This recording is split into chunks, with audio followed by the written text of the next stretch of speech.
यह सवाल मेरे दिल में बार बार गूंजता है और मैं इसे उन लोगों के दिमाग में उठता हुआ देखता हूँ जो मुझे देखते हैं या मैं जो कहता हूँ उसे सुनते हैं। मैं अपने उद्देश्य पर ध्यान केंद्रित क्यों नहीं कर पाता? मेरा ध्यान इतनी आसानी से क्यों बिखर जाता है? क्या किसी इंसान के लिए अपने दिमाग को एक जगह इकट्ठा रखना वाकई संभव है? हाँ, यह बिल्कुल है। लेकिन इसे हासिल करने के लिए आपको पहले अपनी आंतरिक दुनिया को समझना होगा। आपको अपनी आत्मा की बात सुनना सीखना चाहिए। हर सन्नाटे के पीछे से फुसफुसाती मार्गदर्शन वाली शांत आवाज को पहचानना चाहिए।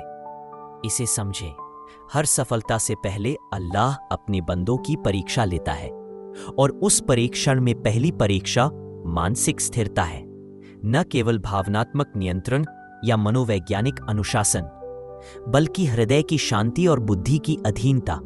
आप जो चाहते हैं, आपका लक्ष्य, आपकी मंजिल, आपकी पहचान, यह सब आपके दिल और दिमाग को संरेखित करने के बाद आता है।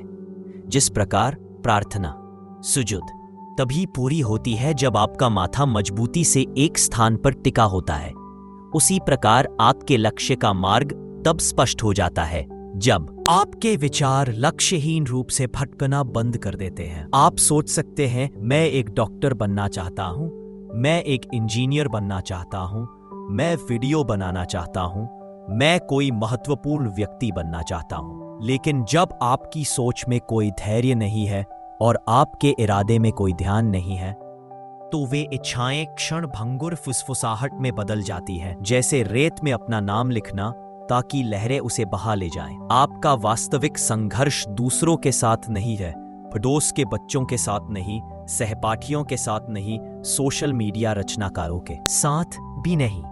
आपकी सच्ची लड़ाई आपके उस हिस्से से है जो लगातार चीजों को कल तक टालता रहता है। मैं कल शुरू करूंगा, मैं कल ध्यान केंद्रित करूंगा, मैं कल पढ़ाई करूंगा। वो कल एक धोखा है जो आपको आज से दूर रखता है। शैतान चाहता है कि आप दिन प्रतिदिन अपने उद्देश्य में देरी करें, क्योंकि वह जानता है कि जिस क्षण कोई व्यक्ति वास्तव में आज को महत्व देता है, उसका भाग्य बदलना शुरू हो जाता है। आपका मन कोई साधारण चीज नहीं है, यह अल्लाह की ओर से एक अमानत है, एक दुर्लभ आशीर्वाद है। और जो इस आशीर्वाद का सम्मान करने में विफल रहता है, वह इसकी पूरी क्षमता से वंचित हो जाएगा। बहुत कम लोग होते हैं जो अपने मन को अपनी यात्रा का साथी बना पाते हैं। अधिकांश या तो भावनाओं के पीछे भागते हैं या सांसारिक शोर में खो जाते हैं। यदि आप चाहते हैं कि आपका मन पूजा का कार्य बन जाए, तो पहले इसे अपने निर्माता की याद से शुद्ध करें, क्योंकि जो दिल अल्लाह से जुड़ जाता है उसे कोई भटकाव नहीं मिलता, कोई उलझन नहीं होती। जो दिल अल्लाह की ओर मुड़ता है वह दुनिया की उथल पुथल के बीच भी शांति पाता है। एकांत अब उसे डराता नहीं है, बल्कि ये सबसे बड़ा आराम लाता है, क्योंकि उस एकांत में वह स्वयं से मिलता है और स्वयं के माध्यम से वह दिव्य की उपस्थिति को महसूस करता है। आपको आश्चर्य होता है कि आपका ध्यान क्यों टिकता नहीं है, आप हमेशा एक ही जगह पर क्यों अटके हुए दिखते हैं। ध्यान से सुनो, जब तक तुम्हारा इरादा सच्चा नहीं होगा, तब तक तुम्हारा ध्यान नहीं जमेगा। आपका संकल्प तब तक अधूरा रहेगा जब तक उसमें अल्लाह की याद ना आए। केवल संसार के लिए किया गया आती है और हर अंधेरे के बाद रोशनी आती है। अब आप पूछ सकते हैं, लेकिन मुझे कैसे पता चलेगा कि मैं सही रास्ते पर हूं? इसे याद रखें, जब आपके दिल को शांति महसूस होने लगे, जब शिकायतें कम हो जाएं और आपके भीतर कृतज्ञता बढ़ जाए, जब आपको सजदे में बिताई गई रात के शांत क्षणों में खुशी मिलने लगे, तो जान लें कि आप रास्ते पर हैं और अल्लाह आपके कदम पकड़ रहा है। लेकिन ये राह आसान नहीं है। हर दिन आपके धैर्य, आपके इरादे, आपके फोकस की परीक्षा होगी और हर बार आपको खुद आती है और हर अंधेरे के बाद रोशनी आती है। अब आप पूछ सकते हैं, लेकिन मुझे कैसे पता चलेगा कि मैं सही रास्ते पर हूं? इसे याद रखें, जब आपके दिल को शांति महसूस होने लगे, जब शिकायतें कम हो जाएं और आपके भीतर कृतज्ञता बढ़ जाए, जब आपको सजदे में बिताई गई रात के शांत क्षणों में खुशी मिलने लगे, तो जान लें कि आप रास्ते पर हैं और अल्लाह आपके कदम पकड़ रहा है। लेकिन ये राह आसान नहीं है। हर दिन आपके धैर्य, आपके इरादे, आपके फोकस की परीक्षा होगी और हर बार आपको खुद। Water, as both a physical force and symbolic element, uniquely bridges the gap between the tangible and the intangible. It is the essence of life, a mirror of our inner world, and a conduit for invisible energies that shape our reality. Beyond its biological necessity, water holds a profound capacity to carry and transmit intention, a principle explored, debated, and embraced across cultures and disciplines. The work of Dr. Masaru Emoto, though controversial within certain scientific circles, sparked a global conversation about the relationship between human consciousness and the natural world.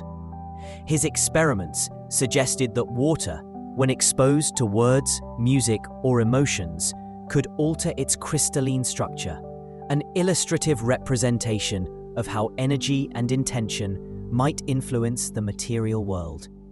While skeptics argue that his findings lacked rigorous scientific validation, the broader implication remains compelling. Our thoughts, emotions, and actions ripple outward, shaping. अर्ती है, क्योंकि जो हर दिन को अल्लाह की अमानत समझकर जीता है, वह कल की चिंता से मुक्त हो जाता है। उसके रास्ते आसान होने लगते हैं क्योंकि अल्लाह उसके इरादों की पवित्रता देखता है। और जब अल्लाह आपको देखेगा तो आपको न तो दुनिया के कैमरों की जरूरत होगी, न ही किसी और की मान्यता की। आप उन जगहों पर रोशनी बन जाते हैं जहां कभी सिर्फ अंधेरा था। जीवन एक यात्रा है और रास्ते में यह आपको दो आवाजों के बीच खड़ा कर देगी। एक कहेगा, मैं आगे नहीं बढ़ सकता। दूसरा धीरे से फुसफुसाएगा, चल पे रहो, बस थोड़ा और, अल्लाह देख रहा है। आपका काम सरल है, हर बार उस दूसरी आवाज को सुने। हर बार जब आप थकावट महसूस करें तो साष्टांग प्रणाम करें, क्योंकि जब कोई व्यक्ति संसार से थक जाता है तो केवल अल्लाह ही सच्ची शांति प्रदान कर सकता है। इसे जाने, फोकस कोई तकनीक नहीं है, कोई ऐप नहीं है, कोई ट्रिक नहीं है। यह पूजा का एक कार्य है जहां एक व्यक्ति अपने विचारों को भी शुद्ध करता है, सच्चे इरादे के पानी से अपने प्रतिबिंबों को साफ करता है। आपके दिमाग का अपना किबला हो सकता है, बस इसे उस शुद्ध इरादे की ओर मोड़े जो अल्लाह की खुशी के अलावा और कुछ नहीं चाहता है।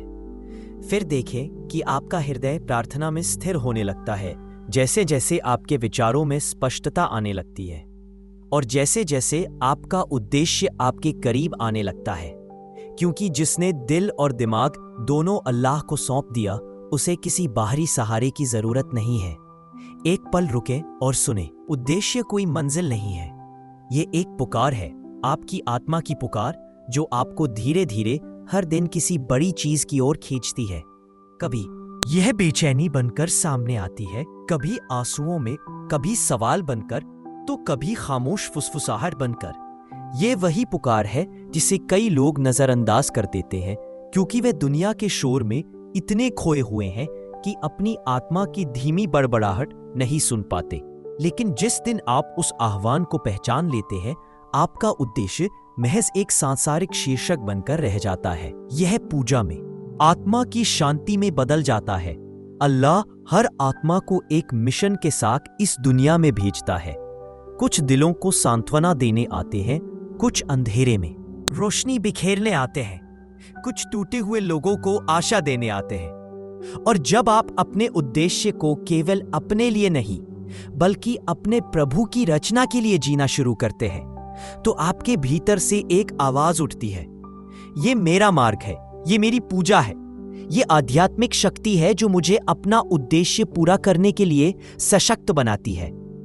आपने यहां जो लिखा है वह सच्चे अर्थों में एक आध्यात्मिक यात्रा का वर्णन है, वह यात्रा जो जीवन के भौतिक और अभौतिक पहलुओं को आपस में जोड़ती है, मनुष्य को उनके आंतरिक स्व, उनकी आत्मा तक वापस ले जाती है।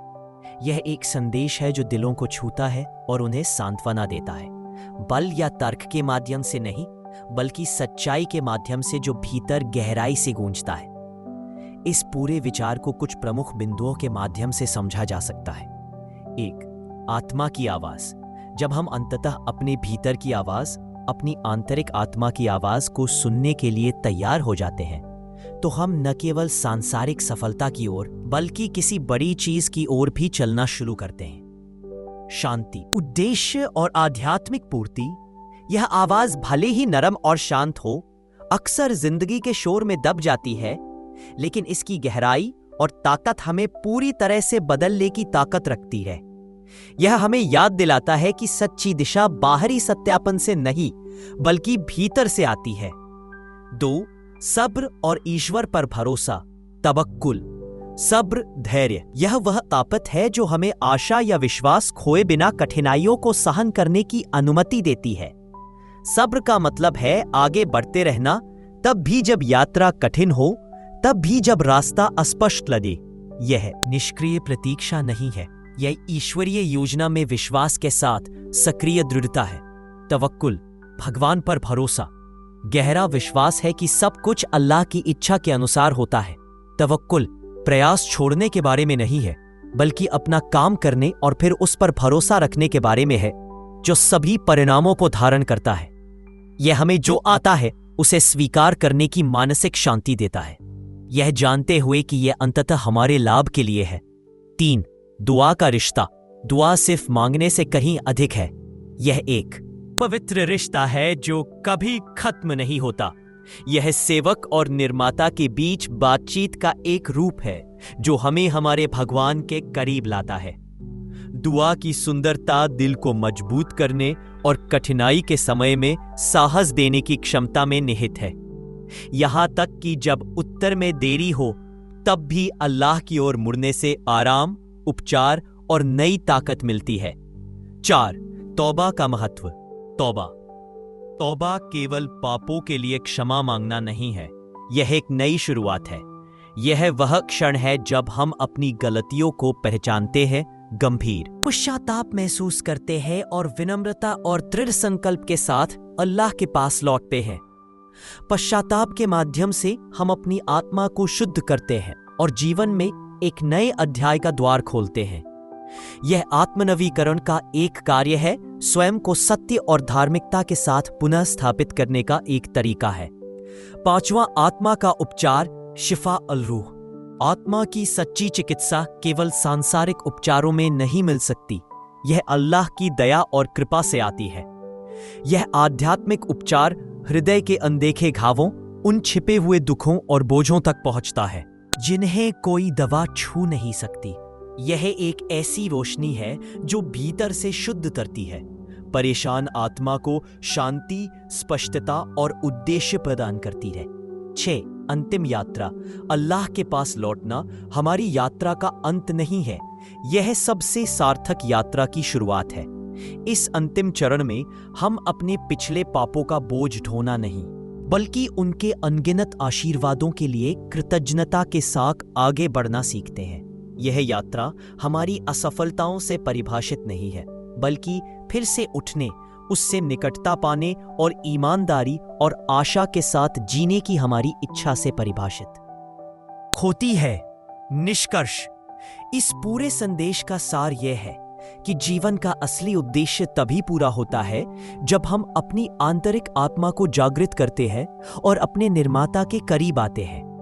यह रास्ता हमेशा आसान नहीं हो सकता है, इसमें धैर्य, साहस और निरंतर प्रतिबिंब की आवश्यकता हो सकती है, लेकिन सब्र, तवक्कुल, दुआ और तौबा के साथ हम आगे बढ़ने का सबसे अच्छा रास्ता पा सकते हैं। शायद इसीलिए कहा गया है, जब पहला कदम उठाया जाता है तो रास्ता अपने आप बन जाता है।